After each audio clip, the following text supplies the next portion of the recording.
بسم اللہ الرحمن الرحیم۔ تفسیر عثمانی سورۃ الجاسیہ۔ حامیم تنزیل الکتاب من اللہ العزیز الحکیم۔ حامیم اتارنا کتاب کا اللہ کی طرف سے جو زبردست حکمتوں والا۔ ان فی السماوات والارض لآیات للمؤمنین، بے شک آسمانوں میں اور زمین میں بہت نشانیاں ہیں ماننے والوں کے واسطے۔ نمبر 3، وفی خلقکم وما یبث من دابۃ آیات لقوم یوقنون، اور تمہارے بنانے میں اور جس قدر پھیلا رکھے ہیں جانور نشانیاں ان لوگوں کے واسطے جو یقین رکھتے ہیں۔ نمبر 4، واختلاف اللیل والنہار وما انزل اللہ من السماء من رزق فاحیا به الارض بعد موتها وتصریف الریاح، اور بدلنے میں رات دن کے اور وہ جو اتاری اللہ نے آسمان سے روزی۔ نمبر 5، پھر زندہ کر دیا اس سے زمین کو اس کے مر جانے کے بعد اور بدلنے میں ہواؤں کے۔ تفسیر نمبر 3، یاد رہے کہ پہلے 2 نمبر جو ہے وہ پچھلی صورت میں تھے۔ زمین و آسمان میں مومنین کے لیے نشانیاں، یعنی آدمی ماننا چاہے تو اسی زمین و آسمان کی پیدائش اور ان کے محکم نظام میں غور کر کے مان سکتا ہے کہ ضرور کوئی ان کا پیدا کرنے والا اور تھامنے والا ہے، جس نے کمال حکمت و خوبی سے ان کو بنایا اور لامحدود قدرت سے ان کی حفاظت کی۔ البارۃ تدل علی البعیر والاقدام تدل علی المسیر، فکیف لا يدل هذا النظام العجیب الغریب علی الصانع اللطیف الخبیر۔ نمبر 4، یعنی انسان خود اپنی بناوٹ اور دوسرے حیوانات کی ساخت میں غور کرے تو درجہ عرفان و ایقان تک پہنچانے والی ہزارہا نشانیاں اس کو ملیں گی۔ نمبر 5، یعنی پانی آسمان کی طرف سے اتارا جو مادہ ہے روزی کا۔ آیات لقوم یعقلون، نشانیاں ان لوگوں کے واسطے جو سمجھ سے کام لیتے ہیں۔ نمبر 1، تلک آیات اللہ نتلوها علیک بالحق، یہ باتیں اللہ کی جو ہم سناتے ہیں تجھ کو ٹھیک ٹھیک۔ فبئی حدیث بعد اللہ وآیاتہ یؤمنون، پھر کون سی بات کو اللہ اور اس کے باتوں کو چھوڑ کر مانیں گے۔ نمبر 2، ویل لکل افاک نثیم، خرابی ہے ہر جھوٹے گناہگار کے لیے۔ یسمع آیات اللہ کی تتلی علیہ ثم یصر مستکبرا کأن لم یسمعها، کہ سنتا ہے باتیں اللہ کی کہ اس کے پاس پڑھی جاتی ہیں پھر ضد کرتا ہے غرور سے گویا سنا ہی نہیں۔ نمبر 3، فبشرہ بعذاب علیم، سو خوشخبری سنا دے اس کو ایک عذاب دردناک کی۔ وإذا علم من آیاتنا شیئا اتخذها ہزوا، اور جب خبر پایا ہماری باتوں میں سے کسی کی اس کو ٹھہرایا ٹھٹھا، ایسوں کو ذلت کا عذاب ہے۔ نمبر 4، من ورائہم جہنم، پرے ان کے دوزخ ہے۔ ولا یغنی عنہم ما کسبوا شیئا ولا ما اتخذوا من دون اللہ اولیاء، اور کام نہ آئے گا ان کے جو کمایا تھا ذرا بھی، اور نہ وہ کہ جن کو پکڑا تھا اللہ کے سوا رفیق۔ نمبر 5، ولہم عذاب، اور ان کے واسطے بڑا۔ تفسیر نمبر 1، اہل عقل کے لیے یہ نشانیاں کافی ہیں، یعنی ذرا بھی سمجھ سے کام لے تو معلوم ہو جائے گا کہ یہ امور بجز اس زبردست قادر و حکیم کے اور کسی کے بس میں نہیں، جیسے کہ پہلے متعدد مواضع میں اس کی تقریر گزر چکی۔ نمبر 2، یعنی اللہ کو چھوڑ کر دوسرا کون ہے اور اس کی باتیں چھوڑ کر کس کی بات ماننے کے قابل ہے۔ جب اس بڑے مالک کی ایسی سچی اور صاف باتیں بھی کوئی بدبخت قبول نہ کرے تو آخر کس چیز کا منتظر ہے جسے قبول کرے گا۔ نمبر 3، جھوٹے اور مغرور کے لیے خرابی ہے، یعنی ضد اور غرور کی وجہ سے اللہ کی بات نہیں سنتا، اس کی شیخی اجازت نہیں دیتی کہ اپنی جہالت سے ہٹے، حق کو سن کر اس طرح منہ پھیر لیتا ہے گویا سنا ہی نہیں۔ نمبر 4، یعنی جس طرح وہ آیات اللہ کے ساتھ اہانت و استخفاف کا معاملہ کرتا ہے، سزا بھی سخت اہانت و ذلت کی ملے گی جو آگے آ رہی ہے۔ نمبر 5، آخرت میں کفار کی بے بسی، یعنی اموال و اولاد وغیرہ کوئی چیز اس وقت کام نہ آئے گی، نہ وہ کام آئیں گے جن کو اللہ کے سوا معبود یا رفیق مددگار بنا رکھا تھا اور جن سے بہت کچھ اعانت و امداد کی توقعات تھی۔ عظیم عذاب ہے۔ ہذا ہدا، یہ سجھا دیا یعنی ہدایت۔ والذین کفروا بآیات ربہم لہم عذاب من رجز علیم، اور جو منکر اپنے رب کی باتوں سے ان کے لیے عذاب ہے ایک بلا کا دردناک۔ نمبر 1، اللہ الذی سخر لکم البحر لتجری الفلک فیہ بامرہ ولتبتغوا من فضلہ ولعلکم تشکرون، اللہ وہ ہے جس نے بس میں کر دیا تمہارے دریا کو کہ چلے اس میں جہاز اس کے حکم سے۔ نمبر 2، اور تاکہ تلاش کرو اس کے فضل سے اور تاکہ تم حق مانو۔ نمبر 3، وسخر لکم ما فی السماوات وما فی الارض جميعا منہ، اور کام میں لگا دیا تمہارے جو کچھ ہے آسمانوں اور زمین میں سب کو اپنی طرف سے۔ نمبر 4، ان فی ذلک لآیات لقوم یتفکرون، اس میں نشانیاں ان لوگوں کے واسطے جو دھیان کرتے ہیں۔ نمبر 5، قل للذین آمنوا یغفروا للذین لا یرجون ایام اللہ لیجزی قوما بما كانوا یکسبون، کہہ دے ایمان والوں کو درگزر کریں ان سے جو امید نہیں رکھتے اللہ کے دنوں کی۔ نمبر 6، تاکہ وہ سزا دے قوم کو بدلہ اس کا جو کماتے تھے۔ نمبر 7، من عمل صالحا، جس نے بھلا کام کیا۔ تفسیر نمبر 1، قرآن ہدایت ہے، یعنی یہ قرآن عظیم الشان ہدایت ہے جو سب طرح کی برائی بھلائی انسان کو سمجھانے کے لیے آئی ہے. جو اس کو نہ مانے وہ سخت غلیظ اور دردناک عذاب بھگتنے کے لیے تیار رہیں. نمبر 2 تسخیر بحر، یعنی سمندر جیسی مخلوق کو ایسا مسخر کر دیا کہ تم بے تکلف اپنی کشتیاں اور جہاز اس میں لیے پھرتے ہو. میلوں کی گہرائیوں کو پایاب کر رکھا ہے. نمبر 3 یعنی بحری تجارت کرو یا شکار کھیلو یا اس کی تہ میں سے موتی نکالو، اور یہ سب منافع و فوائد حاصل کرتے وقت منعم حقیقی کو نہ بھولو، اس کا حق پہچانو، زبان و دل اور قلب و قالب سے شکر ادا کرو. نمبر 4 تسخیر ارض و سما، یعنی اپنے حکم اور قدرت سے سب کو تمہارے کام میں لگا دیا. یہ اس کی مہربانی ہے کہ ایسی عظیم الشان مخلوقات انسان کی خدمت گزاری میں لگی ہوئی ہیں.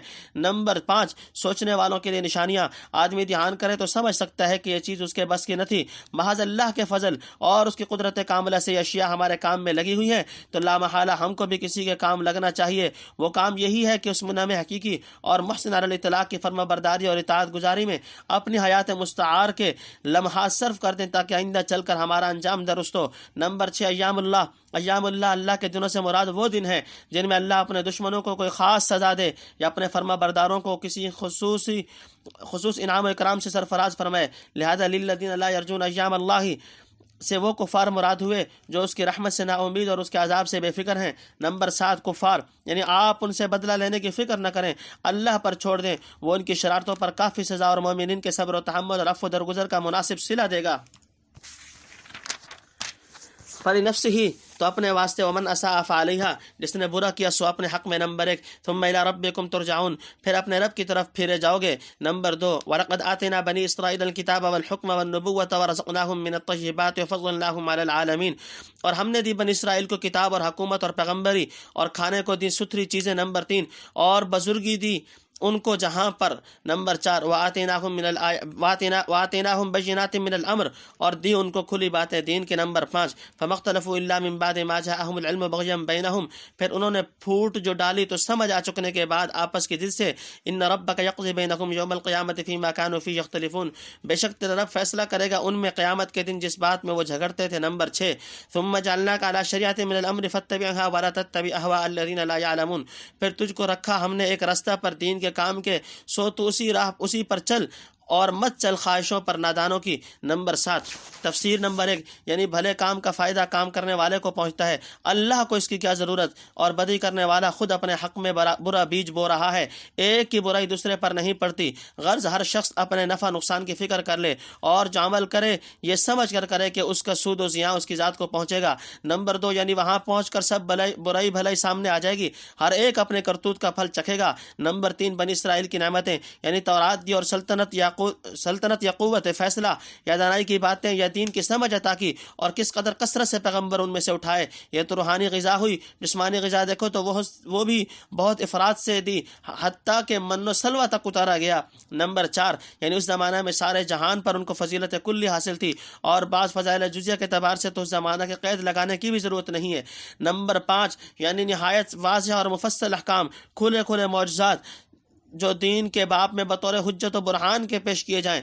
نمبر 6 بنی اسرائیل میں فرقہ بندیاں، یعنی آپس کے ضد اور نفسانیت سے اصل کتاب کو چھوڑ کر بے شمار فرقے بن گئے، جن کا عملی فیصلہ قیامت کے دن کیا جائے گا. اس وقت پتہ لگے گا کہ ان کا منشا نفس پروری اور ہوا پرستی کے سوا کچھ نہ تھا. نمبر 7 حضرت صلی اللہ علیہ وسلم کو تسلی و نصیحت، یعنی ان اختلافات اور فرقہ وانہ کشمکش کی موجودگی میں ہم نے آپ کو دین کے صحیح راستے پر قائم کر دیا، تو آپ کو اور آپ کی امت کو چاہیے کہ اس راستے پر برابر مستقیم رہے، کبھی بھول کر بھی جاہلوں اور نادانوں کے خواہشات پر نہ چلے. مثلا ان کی خواہش یہ ہے کہ آپ ان کے طعن و تشنیع اور ظلم و تعدی سے تنگ آ کر دعوت و تبلیغ ترک کر دیں، یا مسلمانوں میں بھی ویسے ہی اختلاف و تفریق پڑ جائے جس میں وہ لوگ خود مبتلا ہیں. اندرین صورت واجب ہے کہ ان خواہشات کو بالکل پامال کر دیا جائے. انہم لن یغنوا عنک من اللہ شیئا، وہ ہرگز کام نہ آئیں گے تیرے اللہ کے سامنے ذرا بھی. نمبر 1 وان الظالمین بعضهم اولیاء بعض، اور بے انصاف ایک دوسرے کے رفیق ہیں. واللہ ولی المتقین، اللہ رفیق ہے ڈرنے والوں کا. نمبر 2 هذا بصائر للناس وهدى ورحمۃ لقوم یوقنون، یہ سوجھ کی باتیں ہیں لوگوں کے واسطے اور راہ کی اور رحمت کی ان لوگوں کے لیے جو یقین لاتے ہیں۔ نمبر 3، ام حسب الذین اجترحوا السیئات ان نجعلهم کالذین آمنوا وعملوا الصالحات سواء محیاهم ومماتهم ساء ما يحکمون۔ کیا خیال رکھتے ہیں جنہوں نے کمائی ہیں برائیاں کہ ہم کر دیں گے ان کو برابر ان لوگوں کے جو یقین لائے اور کیے بھلے کام، ایک سا ہے ان کا جینا اور مرنا، برے دعوے ہیں جو کرتے ہیں۔ نمبر 4، وخلق اللہ السماوات والارض بالحق ولتجزى كل نفس بما كسبت وهم لا يظلمون۔ اور بنائے اللہ نے آسمان اور زمین جیسے چاہیں اور تاکہ بدلہ پائے ہر کوئی اپنی کمائی کا اور ان پر ظلم نہ ہوگا۔ نمبر 5، افرائیتا بھلا دیکھ تو، تفسیر نمبر 1 یعنی ان کی طرف جھکنا تم کو خدا کے ہاں کچھ کام نہ دے گا۔ نمبر 2، متقین کا ولی اللہ ہے، یعنی منصف اور راست پسند مسلمان ظالم اور بے راہ کافروں کو کے رفیق نہیں ہو سکتے، وہ تو اللہ کے مطیع بندے ہیں اور اللہ ہی ان کا رفیق و مددگار ہے، لازم ہے کہ اس کی راہ چلیں اور اس پر بھروسہ رکھیں۔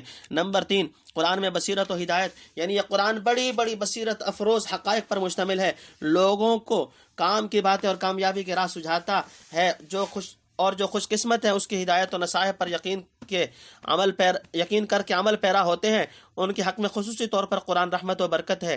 نمبر 4، کافر اور مومن برابر نہیں ہو سکتے، یعنی اللہ تعالیٰ کے شؤون حکمت پر نظر کرتے ہوئے کیا کوئی عقل مند یہ گمان کر سکتا ہے کہ ایک بدمعاش آدمی اور ایک مرد صالح کے ساتھ خداوند تعالیٰ یکساں معاملہ کرے گا اور دونوں کا انجام برابر کر دے گا؟ ہرگز نہیں۔ نئی زندگی میں دونوں برابر ہو سکتے ہیں، نہ مرنے کے بعد جو حیات طیبہ مومن صالح کو یہاں نصیب ہوتی ہے، اور جس نصرت اور علو رفعت کے وعدے دنیا میں اس سے کیے گئے وہ ایک کافر بدکار کو کہاں میسر ہے؟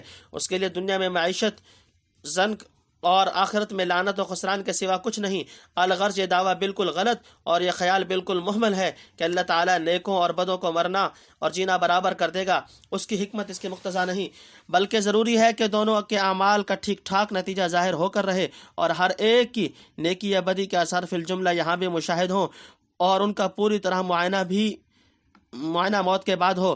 نمبر 5، تخلیق ارض و سما کی حکمت، یعنی زمین و آسمان کو یوں ہی بیکار پیدا نہیں کیا بلکہ نہایت حکمت سے کسی خاص مقصد کے لیے بنایا ہے، تاکہ ان کے احوال میں غور کر کے لوگ معلوم کر سکیں کہ بے شک جو چیز بنائی گئی ٹھیک موقع سے بنائی گئی، تاکہ اندازہ کر لیا جائے کہ ضرور ایک دن اس کارخانہ ہستی کا کوئی عظیم الشان نتیجہ نکلنے والا ہے، اسی کو آخرت کہتے ہیں، جہاں ہر ایک کو اس کی کمائی کا پھل ملے گا اور جو بویا تھا وہ بھی کاٹنا پڑے گا۔ گندم از گندم برویت جو سے جو از مکافات عمل غافل مشو۔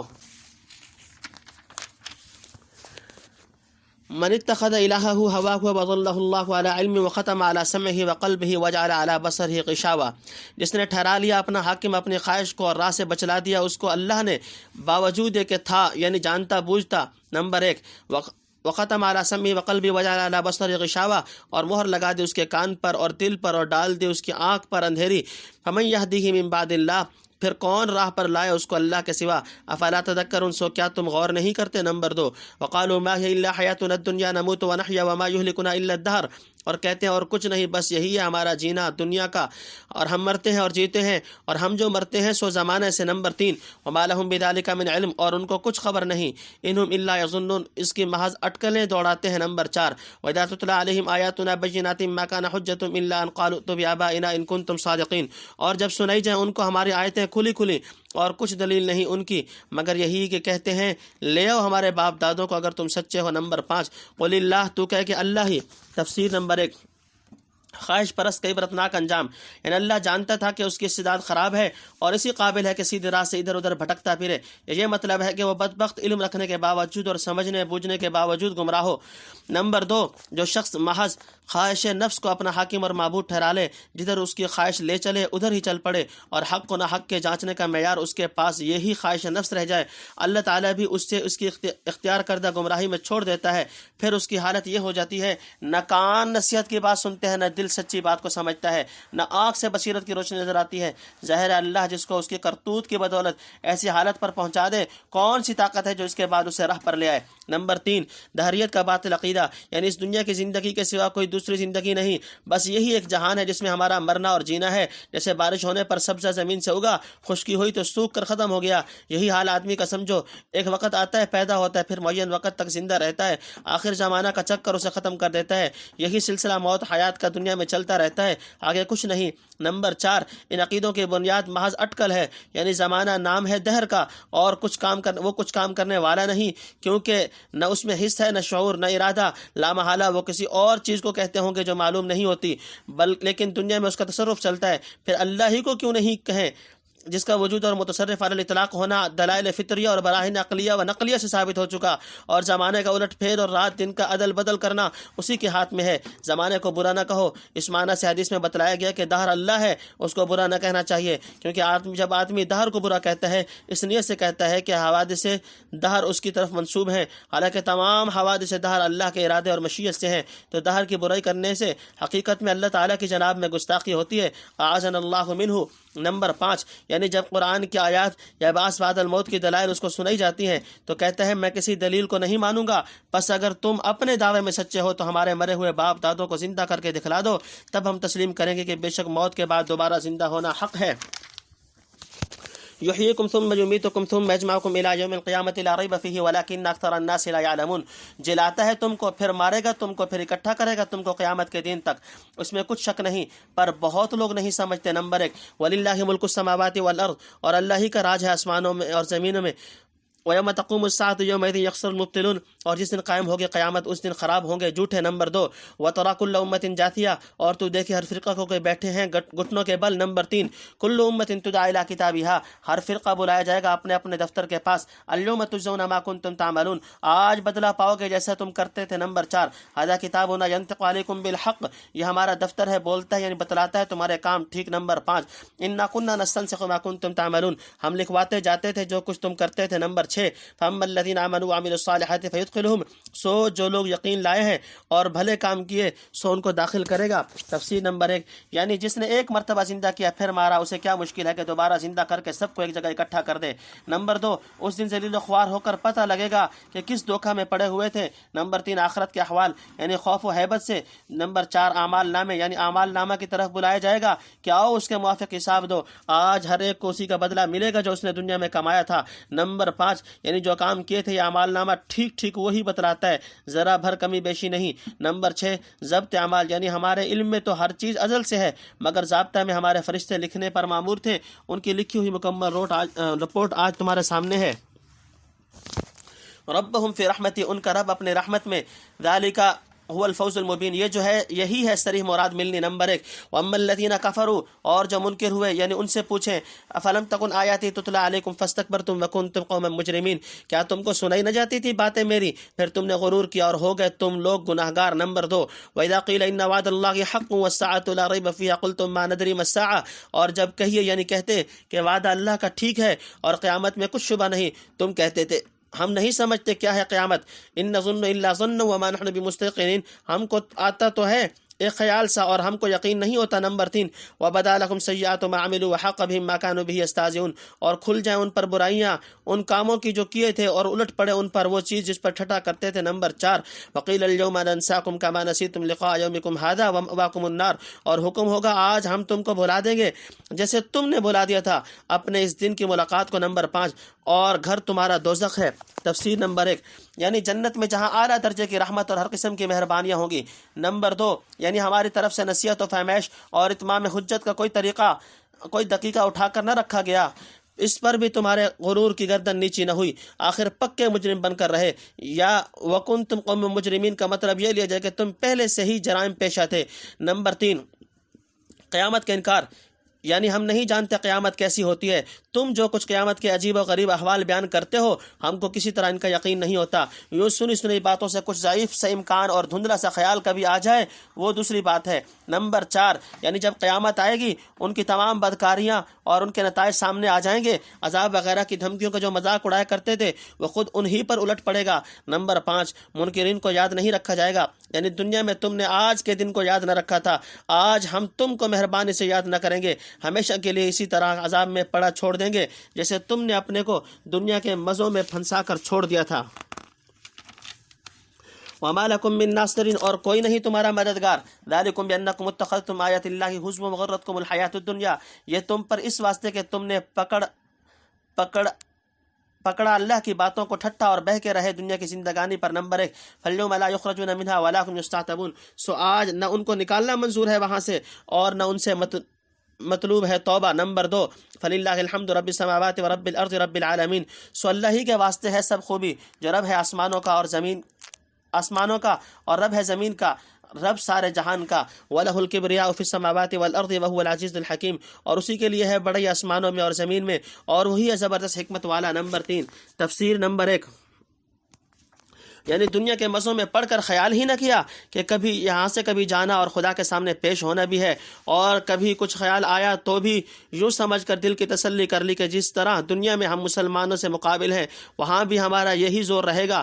نمبر 2 دائمی عذاب، یعنی نہ ان کو دوزخ سے نکالا جائے گا نہ موقع دیا جائے گا کہ وہ اب خدا کو راضی کرنے کی کوشش کریں۔ نمبر 3 کبریائی صرف اللہ کے لیے ہے، چاہیے آدمی اسی کی طرف متوجہ ہو، اس کے احسانات انعامات کی قدر کرے، اس کی ہدایات پر چلے، سب کو چھوڑ کر اس کی خوشنودی حاصل کرنے کی فکر رکھے اور اس کی بزرگی و عظمت کے سامنے ہمیشہ با اختیار خود مطیع و منقاد رہے، کبھی سرکشی و تمرد کا خیال دل میں نہ لائے۔ حدیث قدسی میں ہے الکبریاء ردائی والعظمت ازاری فمن نازعنی